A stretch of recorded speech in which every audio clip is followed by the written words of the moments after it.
A Hunter in Teyvat, Chapter 38, Fan Fiction, by Azazyel. Once we arrived back at the inn, Vergoldet had one of the inn's workers tell us that our first course for gastronomic adventure in Liu cuisine was ready. "Let's just eat it in our room," I said, wanting to just relax in the relative privacy of our room. Paimon nodded at my words, with Lumen affirming our choice. Once we got our food, we all heartily delved into the Chinese-themed dishes we got, until we finished off our third course of food, and we finally laid back against our chairs, rubbing our bellies in comfort at our filled feeling. "Lumen, wanna head to bed early so we can get back to Mondstadt before it passes noon?" I asked as Paimon acted like a food vacuum and finished our leftovers. Lumen nodded, then my blonde companion joined me as we relaxed into bed with Paimon surprisingly not stealing one of our pillows and instead simply snuggling up between our spooning forms like a small dog or something seeking our warmth.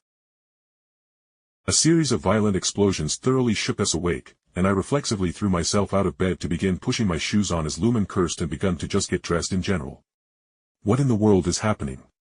Paimon cried as she flew towards the inn window that overlooked the vast flat marshlands in the surroundings. "Guys! The factory are here setting off bombs in the market." Paimon yelled out and I cursed, panicking at how sudden this was.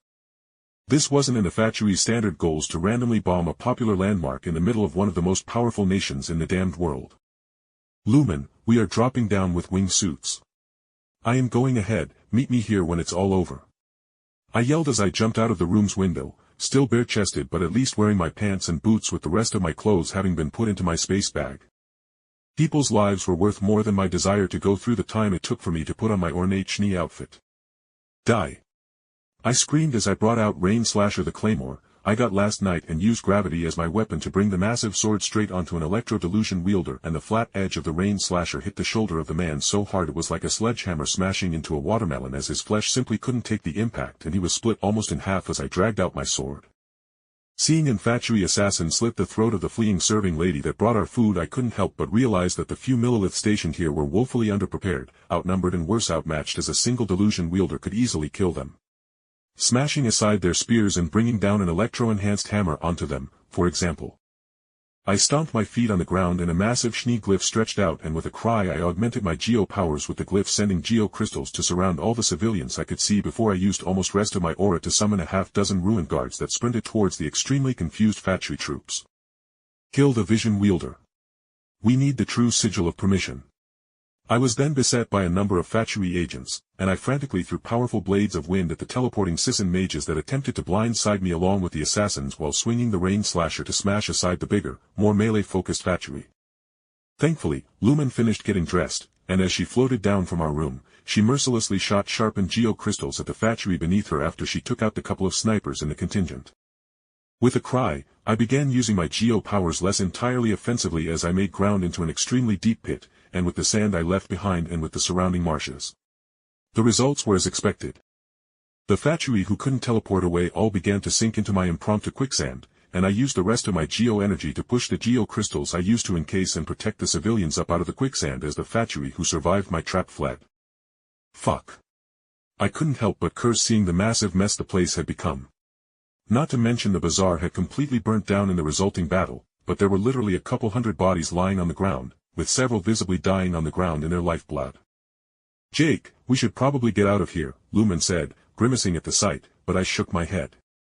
"No, as the only vision wielders here, we need to make sure that the wounded are taken care of and more importantly that the factory don't come back," I argued as I quickly removed the geo crystals I used to encase some of the civilians, letting them free to dumbfoundedly stare at the carnage around them.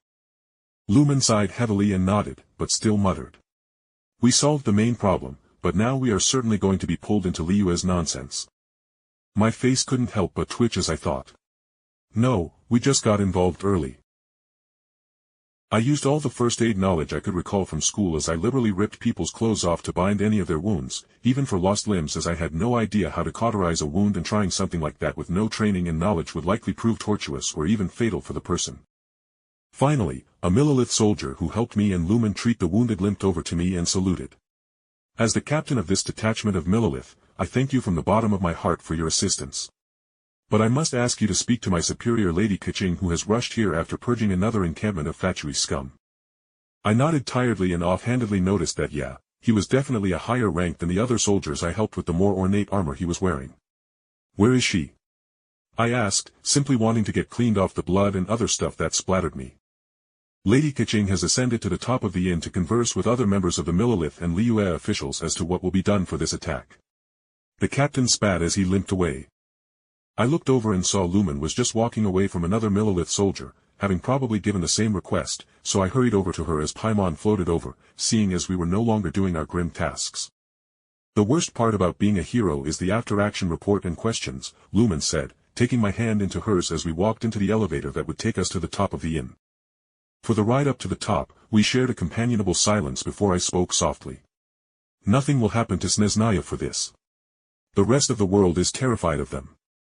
Of their delusion-wielding troops. The Fatui cannon literally attacked Barbados in the middle of Mondstadt.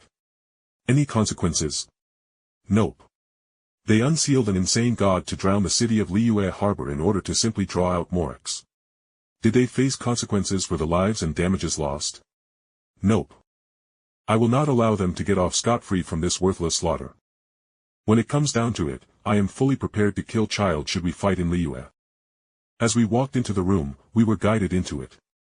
I saw the figure of the leader of the Millelith, Keqing, and the spymaster of Liyue, Yelan, leaning over and inspecting a map of the surrounding area, and Keqing quickly folded over the map, obscuring its contents as we walked in. Yelan hummed as she took us in and then bowed lightly to the two of us before she spoke. Travelers of Liyue, I welcome you to our lands. More importantly, I and the rest of Liyue thank you both for your timely assistance in defending our people and an icon of our land. I nodded tiredly, but seeing Yelan, I nudged Lumen, trying to bring some levity to the room. Hey Lumen, reminder that one legendary woman of Liyue who would drive a harbinger up a wall. Everyone in the room all froze, hearing my weird words. Meet Yelan, the creator of the tradition to steal the Tsaritsa and Fatui harbingers' clothes. The great tradition started here in Liyue, then Inazuma accomplished it, and now we people of Mondstadt have stolen and burnt all the clothes of the harbinger Signora, I said proudly, making Lumen facepalm at my icebreaker. However, Yelan herself found my words hilarious as she gripped the pelt jacket I mentioned while bursting into laughter. Ha, that explains why that bitch was going commando when we fought last night. I froze hearing her words before I realized something important. With the Ruin Greater ruining their base in the Dragon's Pine Mountains, they obviously retreated into Liyue rather than trying to create a new base in Mondstadt, as we had already gone ahead and purged them when they got lucky in collecting one of Dvalin's tears. You two fought a harbinger and walked out all right? I asked incredulously, as despite how skilled and strong Keqing and Yelan were, they weren't a match for an enraged Signora with her delusion augmenting her pyro body transformation. Signora was honestly bullshit to fight, as she literally had the equivalent of the Fire Logia ability from One Piece in how she could phase her body into flames, and Teyvat didn't have the counter hack of Haki to render that weird body transformation mute. Only overwhelming power like the Raiden Shogun used could deal with her. Yelan shook her head as she smiled wryly. No, it was far worse than you think. We ended up fighting the combined forces of the Harbinger Signora, the newest Harbinger child, and their forces to the northwest of the Dragon's Pine Mountains. It was only the arrival of an Adeptus disciple and more allies who arrived feeling the disturbance our battles were causing, and the Harbingers fled with the Fatui scattering.